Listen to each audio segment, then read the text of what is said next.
Welcome to this week's St. Clair County Board of Commissioners meeting. The types of business that occur at these meetings include public hearings, official voting on actions by the Board of Commissioners, presentations by departments of the county, and recognition of service that makes our county great. As your elected representatives, the St. Clair County Board of Commissioners is committed to improving the lives of all our residents while preparing county government to meet the demands of the future. In order to do that, we need to share our thoughts and plans with you.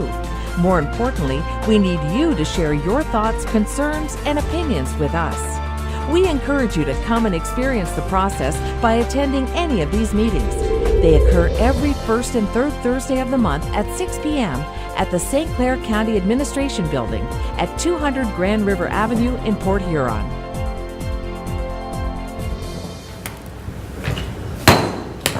We'll call the St. Clair County Board of Commissioners Human Services Committee to order. Roll call, please. Commissioner Smasko, Commissioner Tomian. Here. Commissioner Heidemann. Here. Commissioner Bohm. Here. Commissioner Rushing. Here. Commissioner Graytop. Here. Commissioner Riley. Here. 6 present. We have stand for the pledge, please. I pledge allegiance to the flag of the United States of America and to the republic for which it stands, one nation, under God, indivisible, with liberty and justice for all. Do you have any additions or deletions or changes to the agenda? Motion to accept the agenda. Support. All in favor? Aye. Aye. Okay, we have any citizens to be heard for this committee? Okay, updates. First update, Library System Progress Report 2013.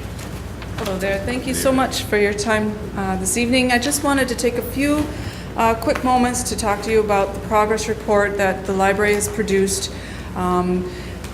This is the first progress report to the community of library progress in 12 years. So I'm really pleased that the document came out as well as it did. We did utilize in-house staff talent and skill to put this together. We did not go outside for this, other than, of course, the printing and the mailing. And I'm really pleased with the product itself. The staff really outdid themselves. I do know that we are using this as a building block. We'd like to regularly report out to the community the progress of the library. And so we're going to take this document, use it as a template, continue to improve on it, and continue to report to the community what their tax dollars are able to do for them through the library system. If there are any questions about any of the information, I'd be more than happy to answer them. And Mr. Larson here, our board chairman, is also here as support and support of the document as well as the library system. These were all mailed out apparently. Every household in the community, yes. Got in one the county. today, matter Yes. of fact, my place. So. Yes. Yes. Do you have any comments or any questions? Allison, how, when you do this, you said it hasn't been done in 12 years. Correct. You want to make it a regular thing. How often would it come out? Once a year? Or? We had discussed the possibility of going and producing one every year. We do our normal library links, which is our regular newsletter, but we're in the process of discussing amongst the staff, and of course, dependent upon financial availability, maybe doing it by every 2 years. I would like to do it more than once per millage cycle, just because it's important for the communities to understand that their money is being utilized in an efficient and fiscally responsible manner. So, Thank you. we'll see. Any other questions? Fairly nicely done. Thank you. And I'll pass that along to the staff. Just one Right. comment, Allison. Yes, sir. I have a friend that spent 6 months down in Florida in Daytona Beach area and 6 months here. And he was talking about how great the library services are here and how he appreciated he and his wife. Oh, wonderful. Good, good. Thank you. Good. Any other comments or questions? Or Thank you very much for your time. thank you very much.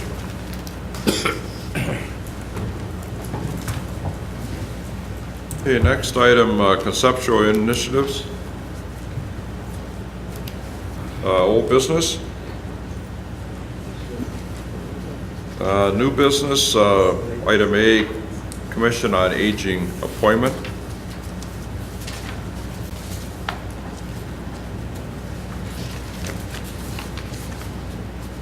Make a motion that we move Nancy Dudek on to full board for approval. Second? Any discussion? Wait a minute, that's Riley Township? Right, I can give you a rundown. I know her for many, many years. She served on the board. She has a lot of knowledge, and I think she'll be a good addition. Good. Any other comments? Okay, all in favor? Aye. Very good. Okay, item B, Library Board reappointment. I'll move that we send Lori D. Prisenberry on to the full board for renewal. I'll support. Discussion. All in favor? Aye. Opposed? Okay, very good, thank you. Other Human Services matters? Information only. Item A, July 2013 Health Department point of interest.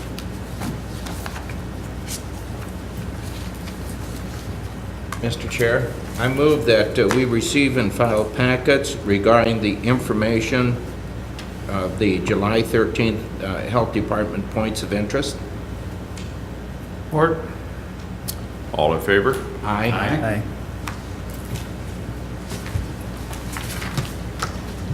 Motion to receive and file the entire packet. Support. Moved and supported, all in favor? Aye. Move that we adjourn. Support. All in favor? Aye.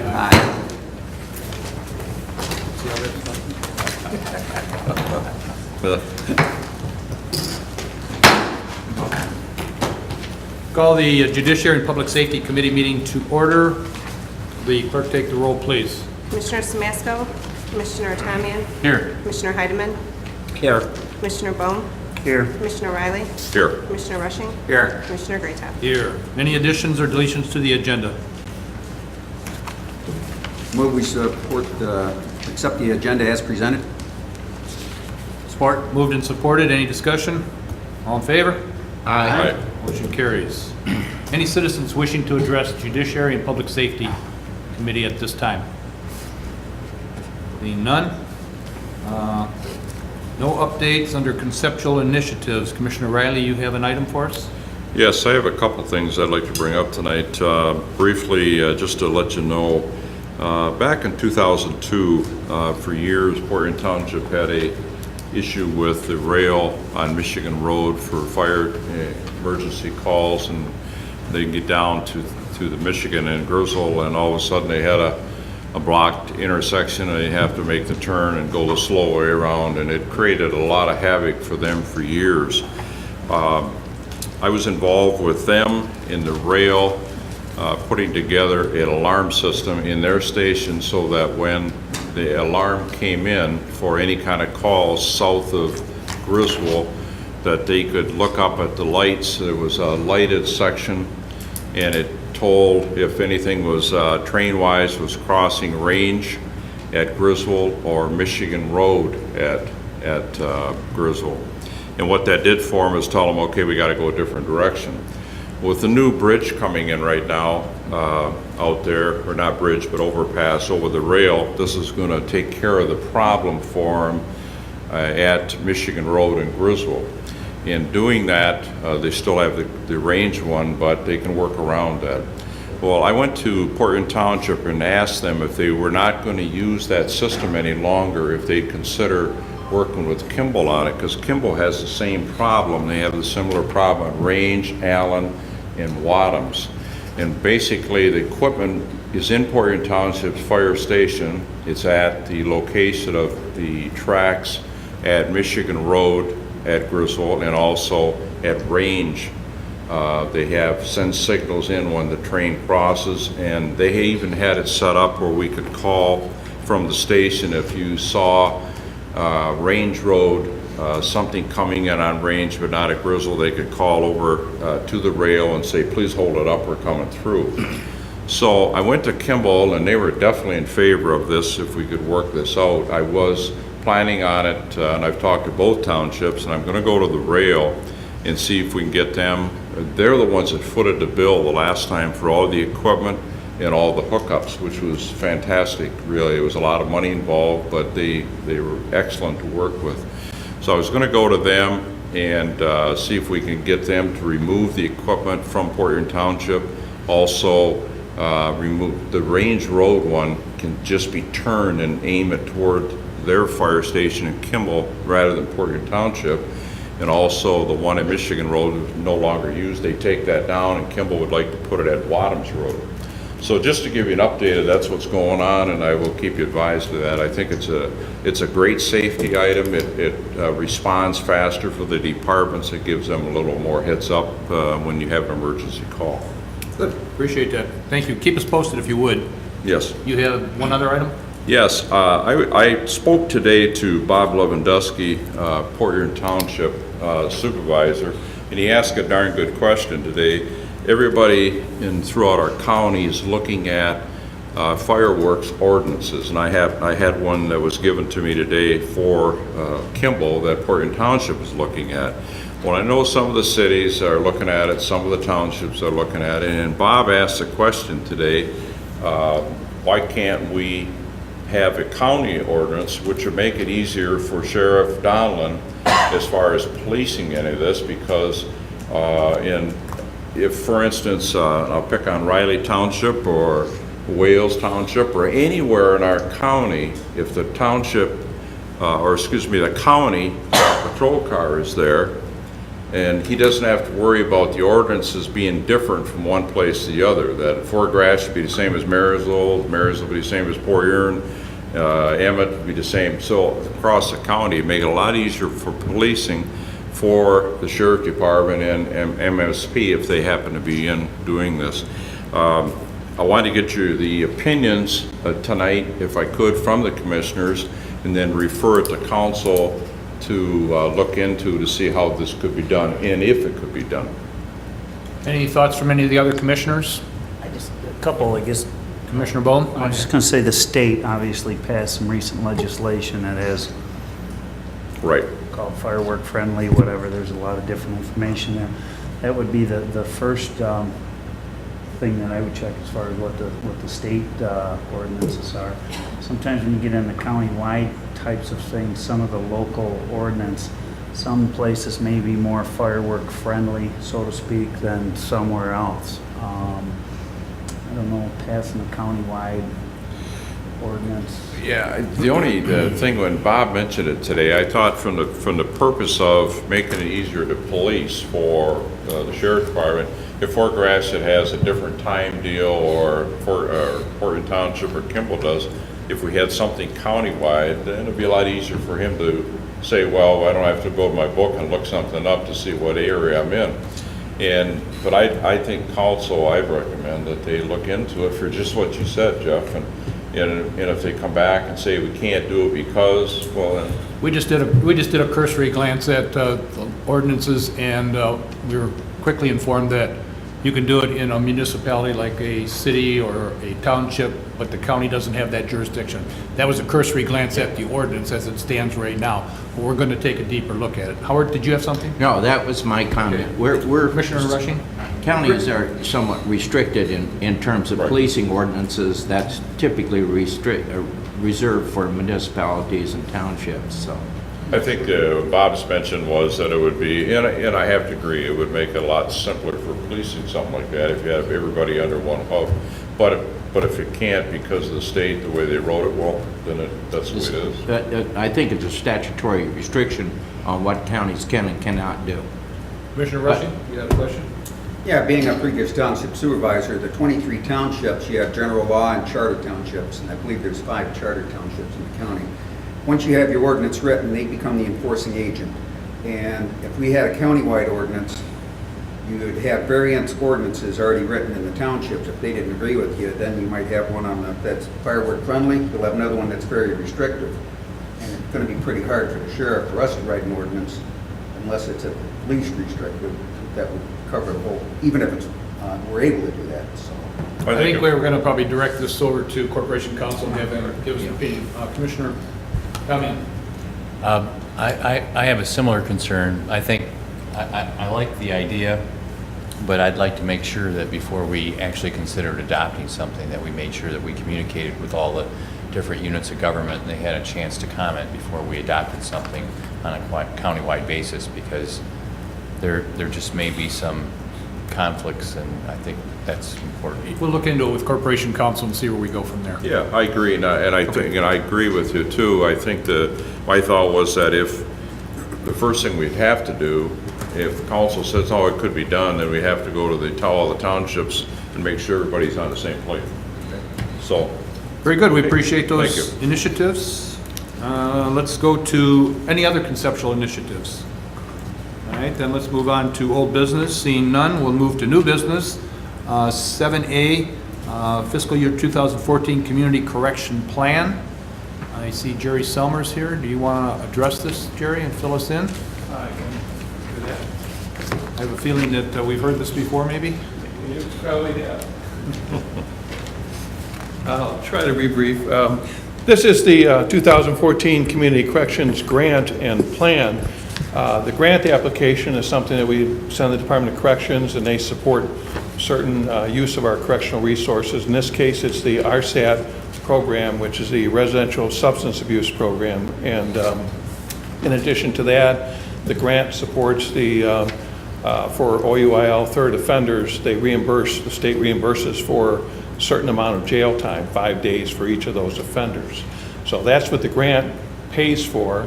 It's broken down on the last page of the application there in a couple different ways, but it's essentially the services are provided through a sub-grant to Catholic Social Services and one staff person at the jail, and they break out her salary pieces a couple different ways. The total of the grant application is $305,142. This is the same amount as we ended up with for the current year. You may recall a few months ago I came before you, we had to adjust that because the state reduced the amount mid-year, but the $305,000 is the same amount that we ended up with, and that will be, and as far as we know, they're not going to reduce that for the next year. It is a result of a planning process, the grant that we put together, and which looks at our use of our correctional resources, the jail, community programs, how we use probation, how many people go to prison, and what are the trends and patterns in criminal justice. And we talk among the various criminal justice actors, and sometimes other things contribute to that. For instance, this year, Bill Kaufman, his staff, facilitated a series of budget sessions that we talked about various options, possibilities, and in fact, the juvenile changes came out of that originally, and a lot of work was done following in a separate group. But and there are some other opportunities that may arise. They won't be funded through this, but there may be some other opportunities that, through the discussions and the planning process, that we that may benefit the county as well. So what I need from you is to forward this to the full board for recommend approval of the grant in the amount of $305,142. If there are any questions, I'd certainly. No match? No match required, and none in here. There is other funding that is part of this, but it's not from the general fund. For instance, the community mental health contributes an additional $180,000 each year toward the RSAT program. So it's kind of a coordinated effort, and but no general fund dollars are used for this at all. Very good. Commissioners, any questions for Commissioner Tamian? Unlike everybody else, this is the first time I've ever seen this document.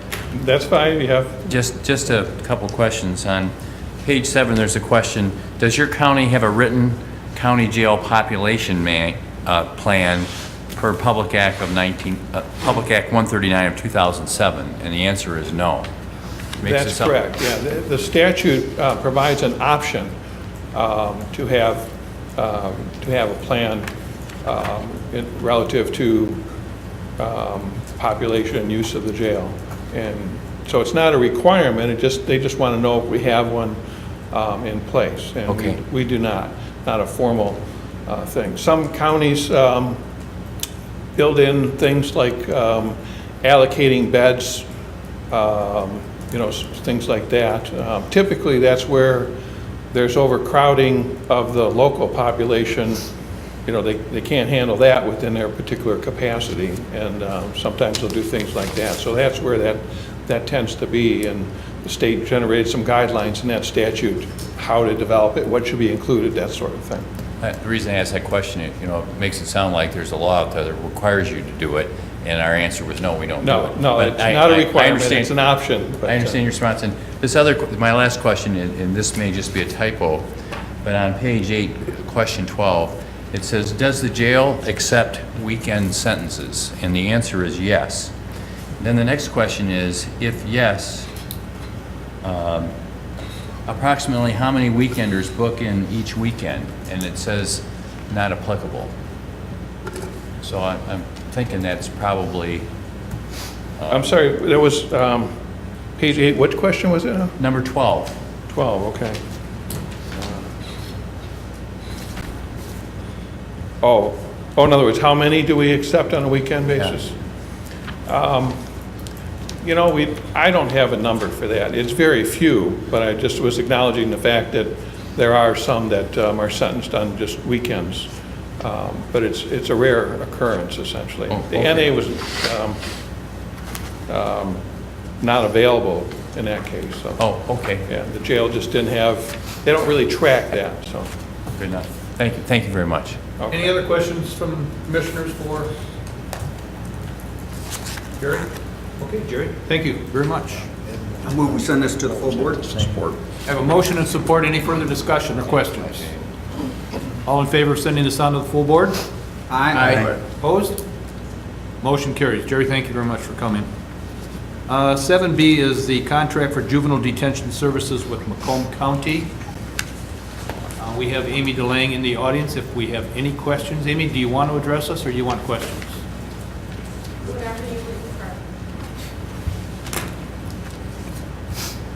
Give you some practice. Good evening. I'm the new director over at the Juvenile Center for at least a little while. It's still the Juvenile Center and Daydream and Night Watch. As Commissioner Greatop said, Amy DeLange is my name, and I'm here to actually present the contract that we're looking to seek with Macomb County for detention services. This that you have before you would be an exclusive contract, which draws down their daily rate to $150 a day per diem, so that would be $150 per juvenile. The only added expense to that potentially would be on medical costs. Macomb County has a formulary for particular medications and anything that would not be in that formulary, or if a juvenile would need to seek medical care while they're there, they would bill St. Clair County. So we don't have a hard number for that. Obviously, we wouldn't know until we encountered that, but those would be the only additional costs beyond the $150 a day. I do feel that it's prudent to let you know that I did calculate our current per diem for the Juvenile Detention Center here in St. Clair County. And as of yesterday, that per diem is $367 a day. So the $150 a day that we would pay Macomb County per juvenile that would need detention only, so this would not be a residential treatment program, it would be detention only, is obviously significantly less than our current per diem of $367. Commissioner, are you done? Commissioner Riley? Just a question on it. My understanding was they're going to come up and pick that subject up and take them back, or we taking them to them? We transport. We transport. We would transport. Okay. And that's somewhat of a two-part answer, to be honest with you. If someone is being ordered there from the court at a hearing, if you will, then we have factored in our new program the transportation for that. If someone is arrested, say at 10 o'clock at night by any of the various police departments, the expectation would be that that police department transport to Macomb County. I know that Mr. Rutowski has a meeting scheduled with all the police chiefs among St. Clair County to address that. Okay. Very good. Commissioner Heidemann. Just out of curiosity, approximately how long would the typical juvenile be incarcerated? It depends on the crime, you know, it's difficult to say. Is there an average? I would say the average is about 8 to 10 days 8 to that 10 we're days? seeing, yep. Yep. Yeah, I was going to say, at a yearly cost per individual, that's almost $50,000. That's pretty steep. And but 8 to 10 days typically is incarceration. Mm-hmm. And how many youth are we talking? Difficult to say. I mean, one of the reasons our per diem is so high at the current juvenile center is because our population has been so low. As of right now, when I walked out of the building, we had 7 male residents in detention and no females. You know, we have in the whole building, juvenile center building, it was built for capacity of 70. That includes the 40 in the residential treatment program, but we have averaged in both programs, detention and treatment, 30 individuals for the past 3 years at any given time. Commissioner Tamian. I had an opportunity to go view both the detention center as well as the residential day treatment, and I was really impressed by the programs that we're offering there. And when you think about circumstances where you have 1 or 2 female detainees, we actually will have more staff than there are prisoners. And that's just not acceptable, you know, from a management point of view. The other thing that I learned from my visit, that there are only 16 county detention facilities in the state of Michigan. So what we're doing is clearly not unique. Most other counties are sharing detention services one way or the other. And so I congratulate the staff here for coming up with that initiative. I think it'll save us a lot of money. And the other great part about my visit was getting a chance to see the day treatment classes in session. It's a great facility, a good staff, and my understanding is part of this plan will be to take that program, which we have a great demand for, and provide more space in the jail so we can have more day treatment. And the detention stays are very short, and the day treatment plan is really the accepted way to deal with this problem, because instead of having a judge just ordering a juvenile into detention, now these orders come down, and not only is the juvenile ordered into this day treatment program, but their families are ordered to participate in parenting classes, and I think that is a very positive way to be dealing with the juvenile delinquency problem. Commissioner Bohm. Yeah, just to reiterate some of the stuff, the population, back to Carl's point, for the whole juveniles in general, this isn't just anything that's normal to St. Clair County. They're down all over the place. That $367 per day, actually emailed Gary. Gary emailed that information, and I did get that to the rest of the commissioners. One other thing I want to be very clear of, because there's some confusion. This is not the day treatment night watch facility that we are closing that we built 3 years ago. That everybody, I don't say everybody, it's just some people make the assumption that that building, you guys just built that, and I got 3 years ago, you guys are closing it. That program is actually getting expanded. The portion that is getting closed is a pod in the intervention center, which would be part of the jail, hence that was constructed 10 years ago. That's where that program is housed out of. So 2 totally separate places. I just want to be real clear on that.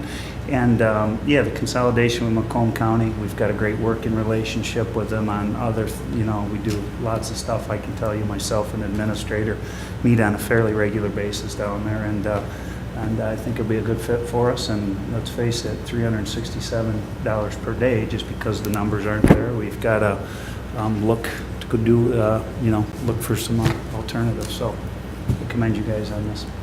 It's a good piece, and I would like to add in there that this wasn't done just overnight. A lot of people worked on it. We worked with Chief Judge Kelly. Judge Brown had a big part in this.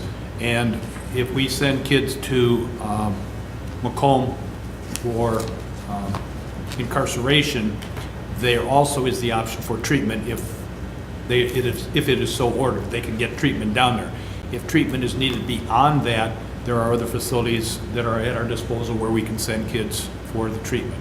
So it looks like it's going to be a good program all the way around. Yeah, and one other thing I'd like to touch on, you've got the day treatment night watch program. I'd like to call this the additional program is the expanded day treatment night watch, which is going to be a 7-day, 12-hour day. 12-hour days, checking on the individuals at the house, checking in, which traditional day treatment night watch, now I know some of the stuff is, you're still going to have that available. It's 4 days a week? It's Correct me if I'm 4.5 wrong. days, Monday through 4.5. Thursday, approximately 8.5 hours a day on site, and then about 4.5 hours on Friday. Yeah. And then they're going to institute this additional program which will take place, which is an alternative. Right, it'll be 7 days, 12 hours a day, more intense. Yes. Absolutely. Commissioner Tamian. Just one other thing. The other part of the day treatment program is the fact that there's staff available until midnight, I believe, that if a family is having a problem with their juvenile, we have people that we send to their homes to deal with the problem. And so, you know, it's not like we're really abandoning people, or it's really where we're coming up with programs where we're doing a lot more to help these juveniles as well as their families. One other piece I'll throw in there real quick. I sit on the St. Clair County Intervention Academy, which is the school.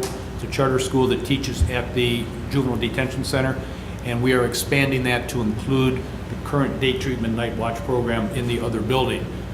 RISA used to do that one over there. I don't remember the name of their academy. It was Learning Academy. Learning Academy. They're moving out. We're going to take it over, and the St. Clair Intervention Academy is now going to operate in 2 separate locations. One main campus, but they're going to operate in both buildings, and they will take over the schooling. By law, these kids have to get their schooling every day, so we will be doing that now in 2 different locations. So it's something we just worked out this past week, and finer details will come, but I think we're just about there, right? Aren't we, Amy? We are, and we're actually very excited about that. Consistency is always better, especially when working with juveniles. So we'll have consistency among both of those programs, and there may be times where the current day treatment night watch is a step down from the intensive / expanded day treatment night watch, so there'd be that consistent school piece that we haven't had up until now if someone were coming from the juvenile center and then going to the current day treatment night watch as far as the school is concerned. Commissioner Rushing. And just something short, this venture that's going to go take place, it's going to benefit St. Clair County and Macomb County, and I think that's what Neighbors should be doing. So both counties are going to benefit from this. Very good. Anything else?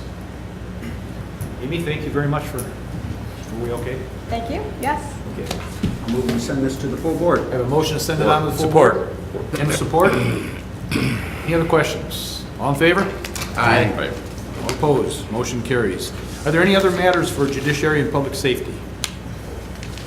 Hearing none, we have an information-only piece on the court's correction jurisdiction plan. It was a pretty comprehensive report, but I know the commissioners read through that. They found that there are certain judges doing certain things, and it kind of breaks down and shows you exactly who is doing what and what duties and responsibilities are in there. It was a pretty good piece, so that was for information only. And I'm ready for a motion to receive and Motion file. to receive and file. Motion and Support. support. All in favor? Aye. All opposed? Move to adjourn. Support. All in favor? Aye. Meeting is adjourned.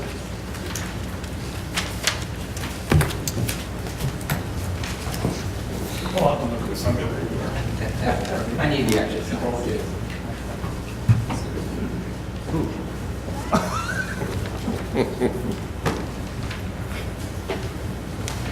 Yes. I'd like to call the St. Clair County Board of Commissioners Environmental and Public Works Committee meeting to order. Madam Clerk, would you take the roll? Commissioner Samasco, Commissioner Tamian. Here. Commissioner Bohm, Here. Commissioner Riley, Here. Commissioner Rushing? Here. Commissioner Greatop? Here. Commissioner Heidemann? Here. Do we have any additions, deletions, or changes to the agenda? Seeing none, I would entertain a motion to approve the agenda as presented. So moved. Support. Supported by Commissioner Greatop. All in favor, say aye. Aye. Opposed, nay. Motion carried. Any citizens to be heard regarding any environmental or public works matters? Madam? Aye. Okay. Did you fill out the paperwork? Oh. Just have her fill it out when she's done. Yeah, when you're talking done. now. Where do I go? Up to the podium, please.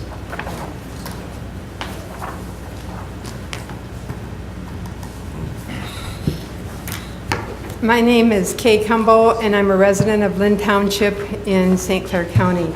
And I am here tonight to ask the County Commission to pass a resolution opposing the Ontario Power Generation's nuclear waste dump that they are proposing to build. That would be less, the entrance would be less than a mile from Lake Huron. This proposed deep geological repository would hold 20 reactors worth from Ontario Power Generation's reactors in Ontario, everything except irradiated fuel. So they call it low and intermediate level waste, but a lot of it would be classified as high level waste here in the United States. It's just that in Canada they only consider irradiated fuel to be high level waste. Some of that will last far longer than recorded history. One of the radioactive iodines, for instance, has a half-life of 15.7 million years. Plutonium can be considered and is considered low-level waste if it's cut up into small enough pieces. And we saw that when we were faced with a low-level waste dump here in St. Clair County and defeated it 20 years ago. This would be built on a promontory that sticks out into the lake. Would be placed into limestone that has never been used before for the storage of nuclear waste. They are going to abandon it after 300 years of closure. They're only going to monitor it for only 300 years past closure of this dump. Most of southeast Michigan gets their drinking water out of Lake Huron, as does Port Huron, as does a whole bunch of cities that line the Thumb and also line northern Michigan. And we also have a big stake in fisheries, in recreation, in swimming, the whole bit. There's been very little outreach done to municipalities that utterly depend on Lake Huron in Michigan.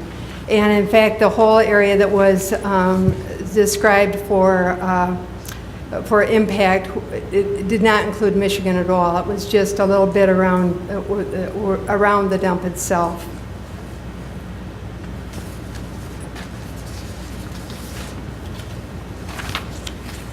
There also is a second dump in the wings, and that's an irradiated fuel dump. And you'll notice on that map that I gave you, in the far corner, the right-hand corner,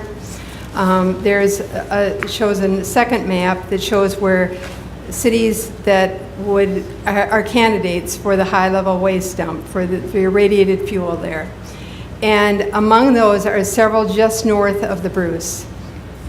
And there's a great many reasons why that the likelihood of that dump being chosen to go just north of the Bruce is excellent. First of all, it's a willing host community. There are many, many workers that depend on the Bruce at that point. There's a nuclear generating station there at the Bruce where this dump would go, and they have 8 reactors there, and they also have a lot of the municipalities up there also depend on them for their electricity. It's very hard to move this waste. The irradiated fuel is deadly. It's very difficult to move technically. It's bulky. They have to use heavy haul trucks that tear up the roads. They have to shut the roads down because those trucks can only go 30 miles an hour. If they already have to move all the high-level waste from eastern Ontario and Quebec and New Brunswick to wherever they have that second dump. And so it's very likely that they are not going to want to invest more money into going to Saskatchewan or even to the northern shore of Lake Superior, which is the headwaters of the Great Lakes. I mean, what are they thinking of?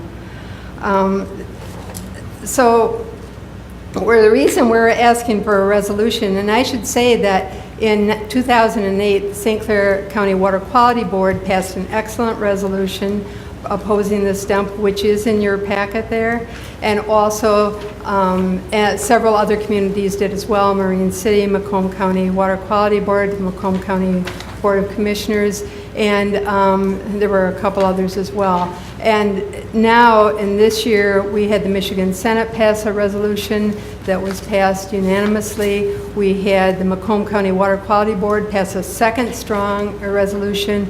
We had Lynn Township just passed a resolution opposing the dump, as did the city of Lexington. And it will not stop here. The reason why we're asking for resolutions now is that there are hearings this fall, and we will take these resolutions to this hearing. We also are going to ask you to send that resolution to our federal legislators and ask them to act on this. These are international waters. They're a critical water supply, critical fresh water supply, and we depend on them. Okay, So- I have to interrupt you. Sure. Your 3 minutes were up Thank here you. sometime. But thank you for coming. Thank you for listening. Thank you for coming. Any other citizens to be heard? Seeing none, any updates from commissioners regarding environmental or public works matters? I got a couple of them here, Howard. First off, I guess to address a little bit of her issue, I received a phone call from a lady today, Marilyn Hess. Same situation. I actually talked to Don Brown, who's Candace Miller's field rep for us here. Don was giving her a call, very familiar with what is going on. And, you know, when I talked to Mrs. Hess, I said, resolutions are good, but probably the proper place that this thing is going to get fought in is going to be is a congressional level, a federal type of level, because like it or not, Board of Commissioners, I mean, we have control over the local types of issues. So Don's very aware of the issue, and I think we just need to continue to stay in touch with them and find out where it is in the process. So I did talk to him.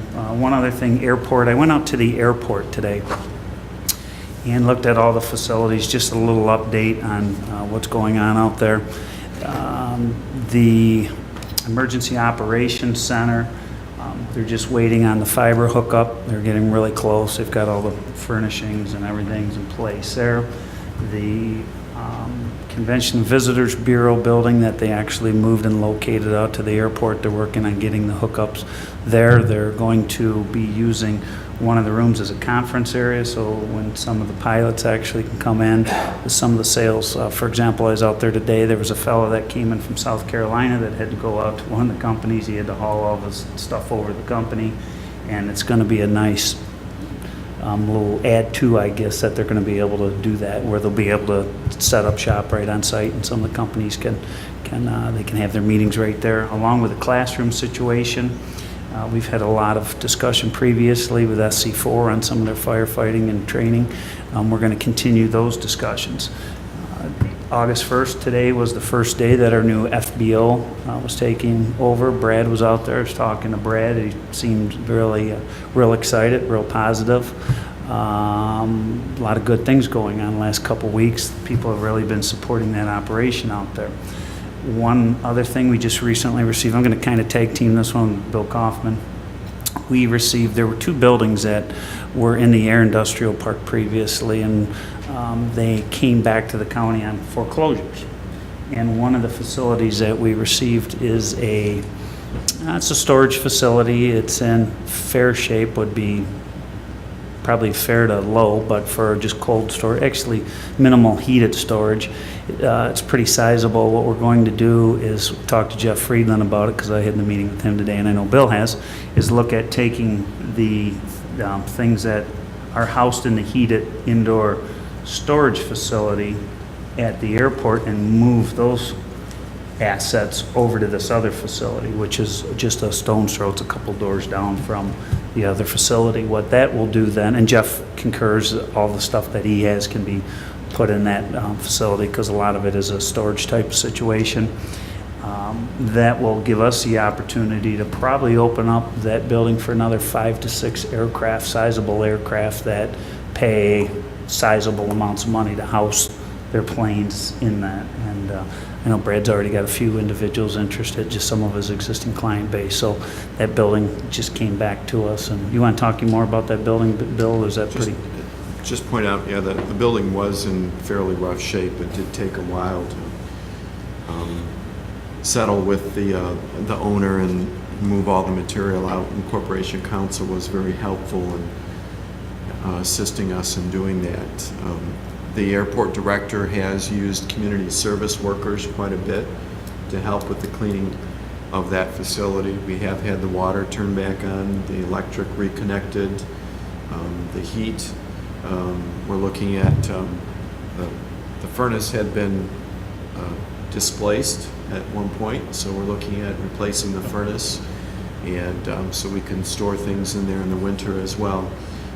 We will be coming to the board at some point, depending on what the cost of the project is, to run a driveway out to it.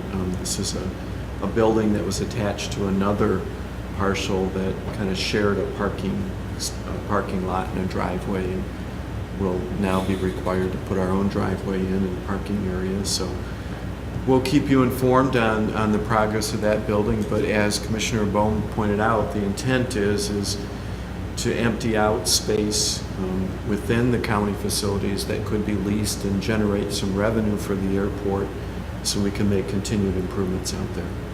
Yeah. A lot of activity, a lot of stuff going on. It actually, it looked good, and I know we've been talking about it for quite some time. Probably started this journey 3.5, 4 years ago, even with my predecessor, and so it's coming to fruition. That's it on my updates. Just a comment in regards to the report we had in terms of the nuclear waste dump. The right way, it's on TV, so any citizen out there that shares those views could contact their federal representatives, either Senator Levin, Senator Stabenow, or Candace Miller, Congresswoman Candace Miller, and let them know their views. That's the way to get action. Okay. Any other updates from commissioners? Okay, conceptual initiatives from administration. Okay, any old business? None? New business, the Blue Water Riverwalk expansion. We've already read about it, Mark.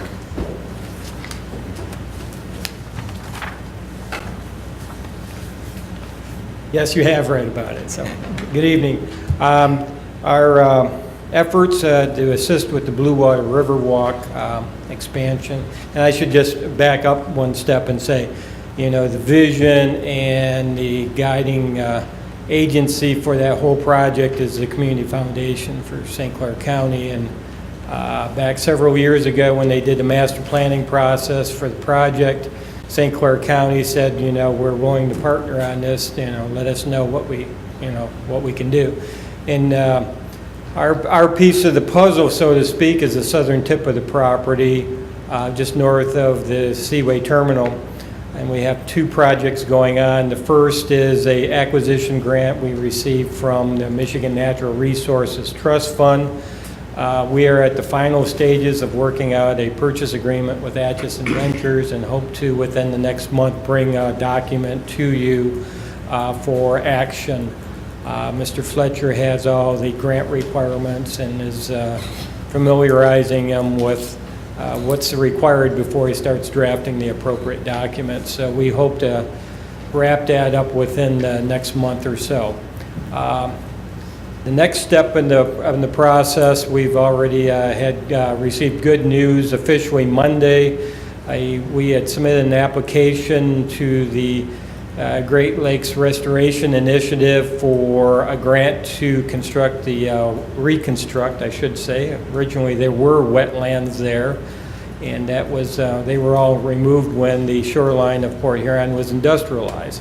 Well, the Community Foundation Master Plan calls for wetlands to be reconstructed at the southern end of the property to serve as habitat for migratory birds. I believe most of you know that, if everyone knows, I hope that the St. Clair River is a major flyway for migratory birds. And so wetlands would be a feature that would benefit those migratory birds. And also to provide aquatic habitat and stormwater cleaning functions. A third goal of the project would be, and we don't know if this one is possible, is actually make a direct connection to the St. Clair River and actually have that wetland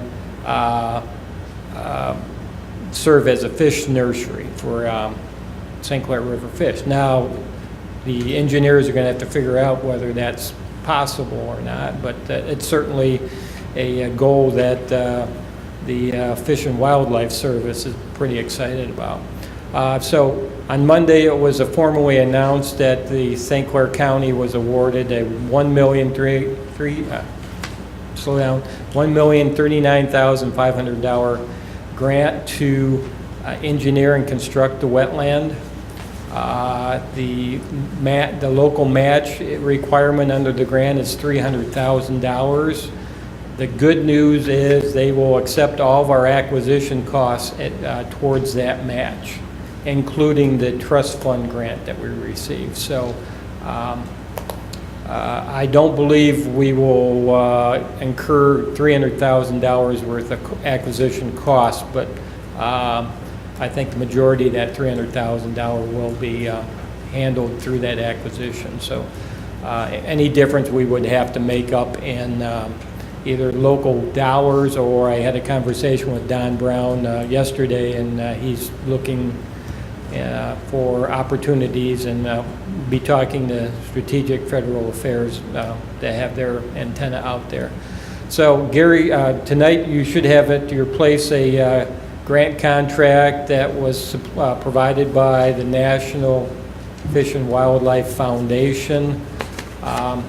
Mr. Fletcher has already reviewed the contract, as well as purchasing division, and Mr. Fletcher has addressed one of the concerns of the purchasing division and blessed it for your action. So we would ask that at your regular meeting later this month that you approve that contract. The next step after that would be to develop some kind of a QBS process to select an design and engineering firm to actually execute the design of the project, and hopefully get going this fall on engineering it, designing and engineering it, and securing needed permits, and then hopefully going out to construction next year sometime and completing it hopefully within a year. Any questions? Could I have a motion to, for the National Fish and Wildlife Foundation grant agreement contract? Do we have the contract?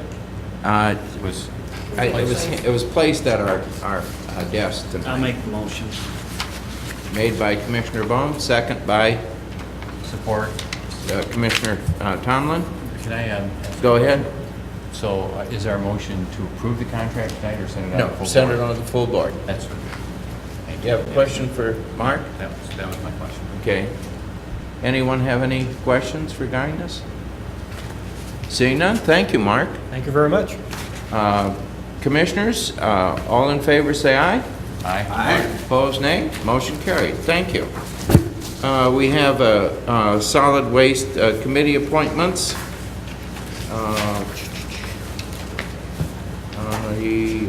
I don't see that. Okay. Eric Reeve. I would make the motion as so presented. Support. This is for Eric Reeves. And, okay, we have two people. Wait, Three. hang on. There are two people representing the solid waste management industry. But there's also, Jeff has Okay, given you 2 and- names for the general public. Oh, okay. So you have to choose between those 2 individuals as well. Okay.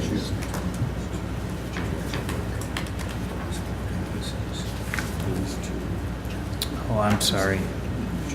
But I they're got they're to, both good. Yeah. Do we want to send all 4 of them onto the full board and make that selection at the full board meeting? Also move. Okay. It has been moved that the 4 names be sent to the full board meeting. Do we have a second? Support. Supported by Commissioner Rushing. Any discussion? Saying none, all in favor say aye. Aye. Opposed, nay. Motion carried. Thank you. We have the Smiths Creek activities report. I'll move that the Smith Creek landfill activity reports be received and filed. Okay, it's been made as a motion. Supported by Commissioner Graytop. Any discussion regarding it? We're working on that issue. All in favor say aye. Aye. Opposed, nay. Motion carried. Any other environmental or public works matters? Seeing none, moving on. I'm sorry, Commissioner Rush. Maybe I should have done this at updates, but I just wanted to put a kudos to the county fair that happened out there. It went out there, and I just think they did a great job. And when you mentioned that county fair, they did a great job this year. I've been told it's the best in the state of Michigan. I don't doubt that. And it's in District 6. Oh, okay. Okay, information only. We have the Park and excuse me, financial documents. We have the Enbridge construction update. As many of you know, they're going to be putting a new oil line through, replacing the one that I think caused the problem over in Kalamazoo.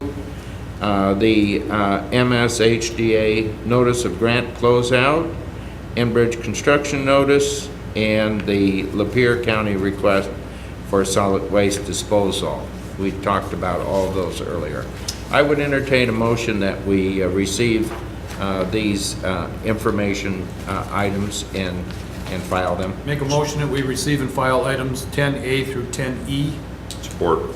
Just one comment, Howard. Enbridge, we had met with some representatives before from there when they were doing the project, just as the public piece of it. And I guess I was never really aware of, but if you look at our taxing values, our SEV, our pipeline utility companies are in the top 10. So when they put these new pipelines in the ground, it is actually a significant amount of money and adds significant SEV values to the county on those pipelines.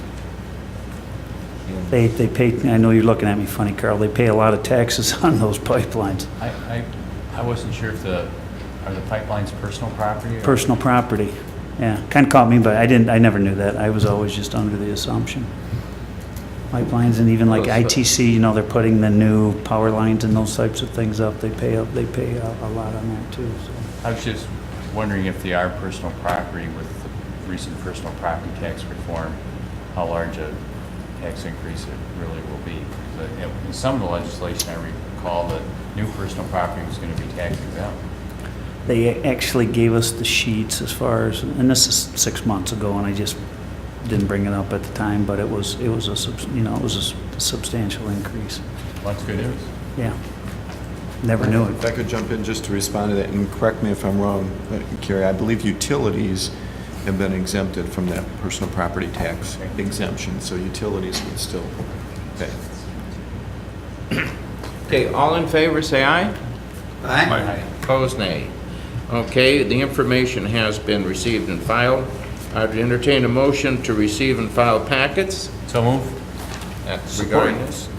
All in favor say aye. Aye. Opposed, nay. I would entertain a motion to adjourn. So moved. Commissioner Rushing, second by. Support. All in favor say aye. Aye. Aye. Opposed, nay. We are adjourned.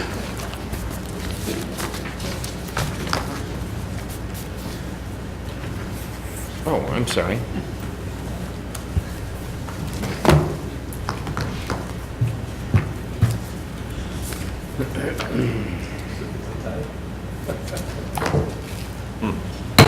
At this time, I'd like to call the Ways and Means Committee to order.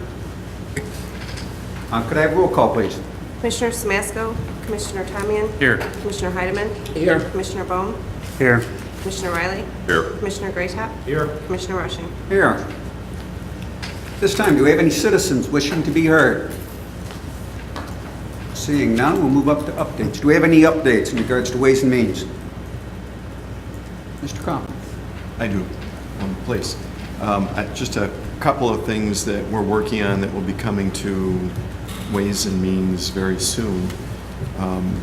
Earlier today, we met with Blue Cross Blue Shield to talk about our rates for our Medicare Advantage program, coverage for our retirees, and as well as coverage for our active employees.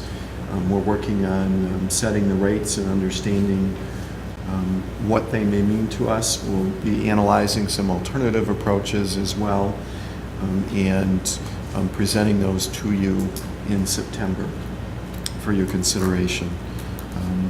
We're also, if you recall, we've been working on presenting to you some conceptual approaches to funding the 911 program in the future based on the new fee that we have been awarded. We'll be bringing that to you shortly as well. And just a real quick update, the 2014 budget preparation is going very well. In fact, we've got most of the departments have already submitted balanced budgets for 2014. We do have a big meeting tomorrow with a lot of the administrative departments to review where they're at, but all the information coming in from them as well has been very positive. So I think we're making a lot of headway, and we should be in good shape for 2014. Good. Bill, what's the time frame for the central dispatch fees? September, October? We're looking at September. We'll be coming to you with a report and a recommendation, a number of alternative approaches that we've been developing internally. Good. Any other updates? I just one comment on Bill on the budget, and I'm glad to hear that, you know, the budgeting, and obviously we've been in difficult times for however many years, and if you and Carrie can pull that one off, I'm going to give you a medal, because I remember 8 years ago, you know, those things were ugly, boy. Everybody, a lot of arm wrestling, a lot of Howard. You've been around a long time. Yeah. Those weren't fun to sit through, and I can tell you, I think the last couple of years have went much better, and you know, buy-in with elected officials and everybody working together, and I give you a lot of credit, Bill, for being able to pull that together. So. Any other updates? All right, moving on to conceptual initiatives. Seeing none, we'll move on to old business. Do we have any old business? Seeing none, move on to new business. 7A, salaries and wages policy. Yes, Bill, can you give us a rundown? Sure. In front of you, you'll see a sheet that's marked revised. One of the things that I wanted to point out to you is we've been working on this policy for some time. Actually, it began last year before the implementation of the Affordable Care Act. And one of the pages further back under temporary employees, there's a lot of hours listed. And we discovered that portion of this policy that went out to you in the mail was in conflict with the Affordable Care Act. So we made these changes that you'll see in red. So when you get the formal policy presented to you next month, these changes will be incorporated into it. The purpose of this policy is really to reduce confusion and consolidate a number of policies that are found in different locations. For most of the bargaining units that we deal with, the manner in which they're compensated, the manner in which they move through the compensation steps and table are dictated largely by contract language. Anything that's not included in that contract language is found in what is called an employee handbook.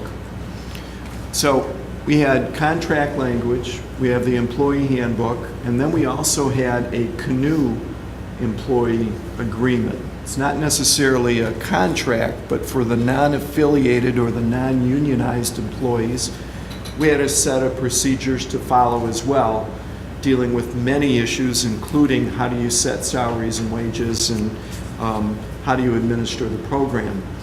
Over the last couple of years, there's been a lot of confusion about how do you place an employee, a new employee, an employee that may be promoted, where do you place them in the process or in the steps, when are you allowed to give them a merit increase. Those kinds of issues continue to creep up. And a lot of times what we're finding is a department head will say, geez, I made the commitment to the employee and I looked at this policy and procedure and it said I could do this. Well, yes, but over here there's another procedure, there's another policy over here, there's another one over there.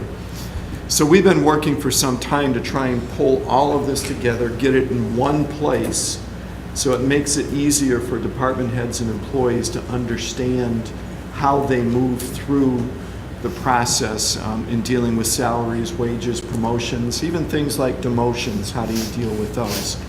So as with any policy, this will be presented to you tonight. It will then go out to and be presented to the department heads at their department head meeting next Tuesday.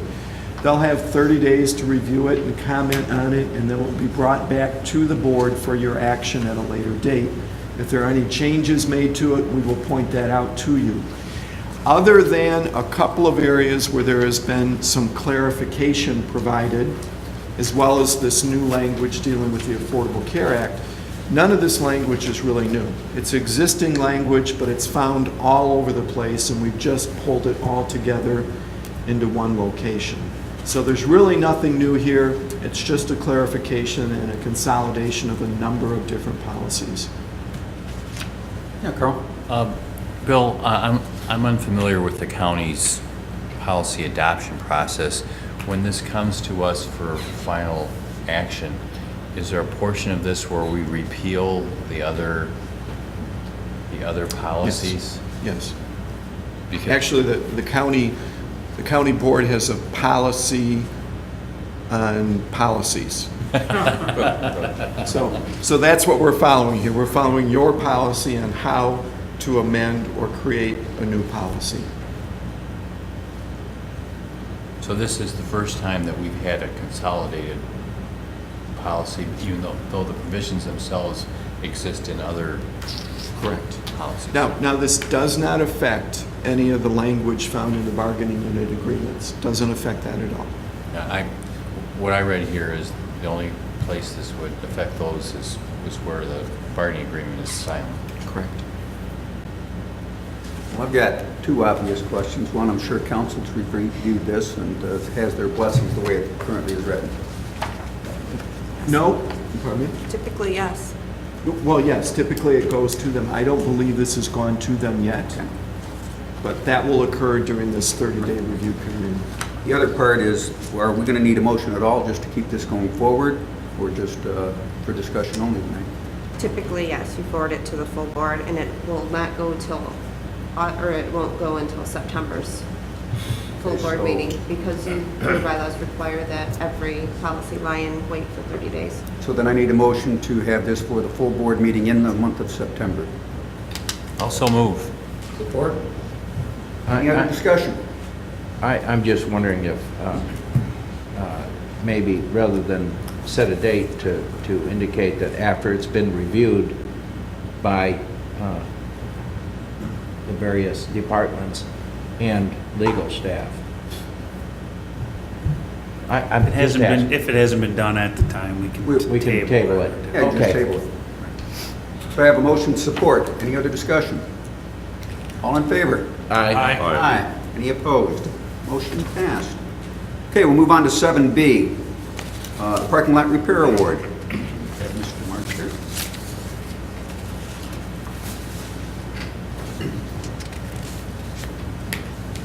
Good evening. We're here tonight searching for the commissioners to move to full board.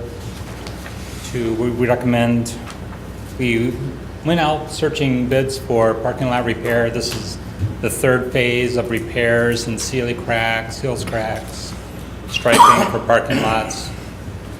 This would be the end of our repair cycle. And we did seek 3 bids. We had 1 no bid. But we're seeking tonight full board approval to move McIntyre Asphalt in the amount of $16,600. Well, can I have a motion? I would so move. Support. Any discussions or questions for Ron? Ron, what is the general condition of our parking lots? All of them? Are we in I would say good. good condition? Yeah, we've tried to be very proactive on preventative maintenance, so we've taken a 3-year approach that each year we look at the worst and we maintain those preventatively. I would say they're in very good condition. Some of the older buildings, say the courthouse, could probably stand to be totally resurfaced, but we've made efforts to extend the life of those. Mr. Thomas? Ron, I assume this is a budgeted for project? Yes, it will come out of the Public Improvement Fund. Thank you.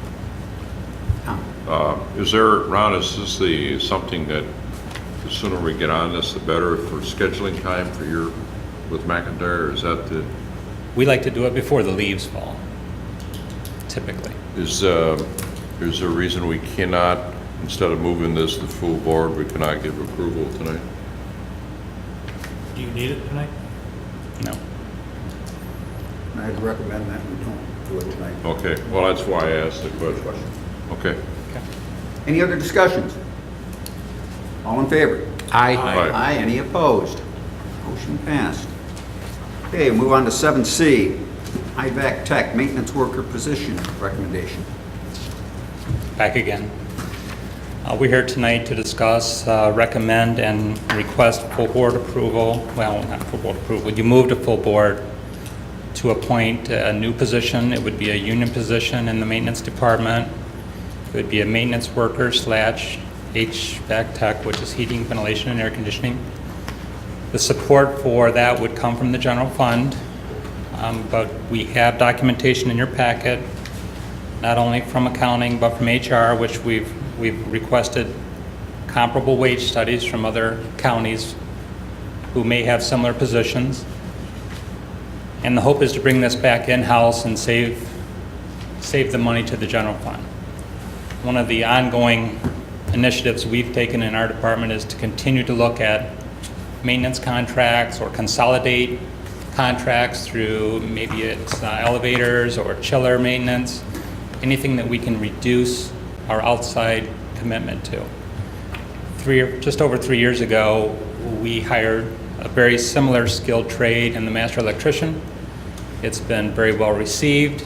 It's been used not only to support the buildings that we maintain, but other agencies like the landfill, the airport, parks, road commission, and we foresee this position being very similar, and that we can save quite a bit of money by not outsourcing this and bringing it back in-house, and then again, twofold, reaching out to those other agencies and finding support for them as well. Okay, can I have a motion? I would so move. I support. All right, I any have- discussion? Yeah, I have a question for Ron. This Honeywell contract, how long are we locked into that? It has expired now. It has expired now. Which is why, So, when we talked about this for some of the board members who were already there in 2011, we brought this initiative up 2 years ago, but we were still under contract and it wasn't as well received. okay. So the funding for that position will come from not renewing that contract. Yeah, and that's been pretty consistent. That Honeywell contract is a ongoing contract that we've had in place for some time. Like I said, Ron came before us at the time. We were hooked into the Honeywell deal. We're going, okay, we're going to hire a guy. We still got the Honeywell contract in place that you can't get out of. You know, that makes, you know, timing wasn't right at the time. Yes. So, Ron, it appears that it's 147,663 we get down for potential savings if we go this route with. Those are the projected numbers. I've worked with other municipalities who have undertaken a similar initiative very successfully with the same company, Honeywell.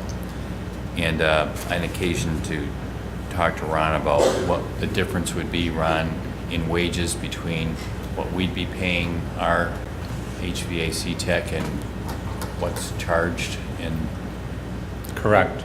Our current labor charge for a Honeywell pipe fitter, if you will, and just to try and compare apples to apples, we're paying $137.75 currently for him to be labor only. Hourly? Hourly. Those are current costs. Right now, we're out of contract. We're working on an as-needed basis until we can resolve this issue.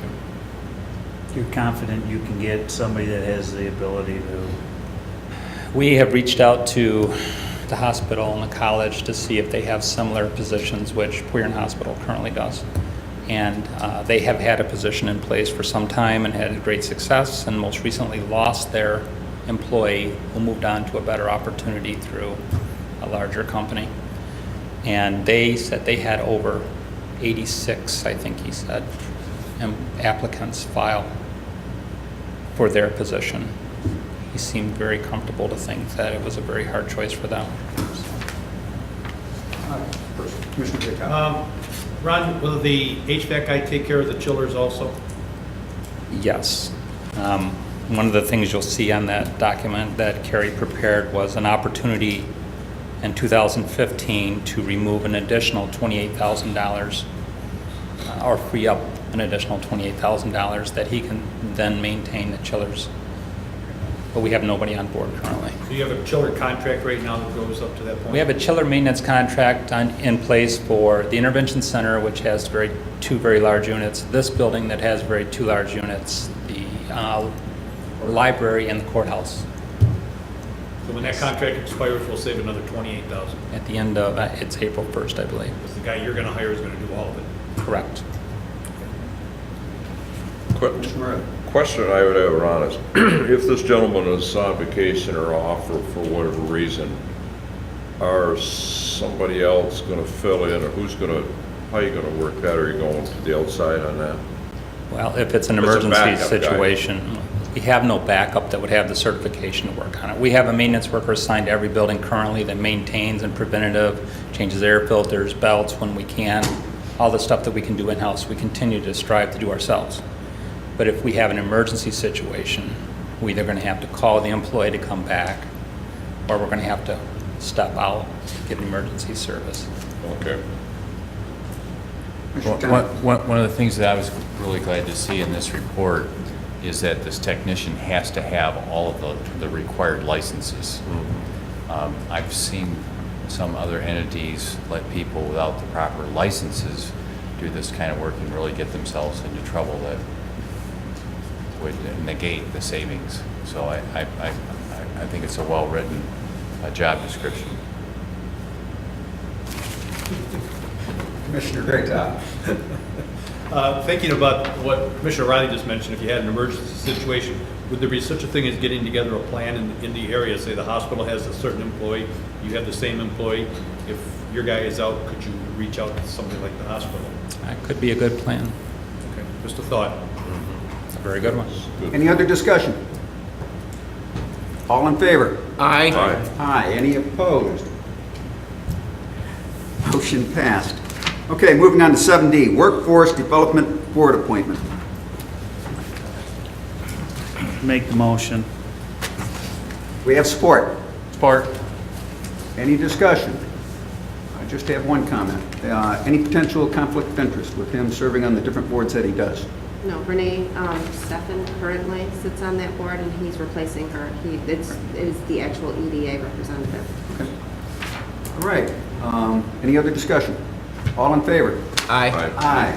Any opposed? Motion passed. Do you have anything else for Ways and Means matters? Okay, we'll move on to 9, information only. We have 2 items. A, Huron County Resolution, Emergency Medical Services Legislation, and also B, Roscommon County Resolution, Revenue Sharing. Can I have a motion to receive and file the information? Motion to receive and file 9A and B. Support. Any discussion? All in favor? Aye. Aye. Any opposed? Motion passed. Can I have a motion to receive and file packets? So moved. Support. All in favor? Aye. Aye. Motion passed. Can I have a motion to adjourn? So move. Support. All in favor? Aye. Aye. We stand adjourned.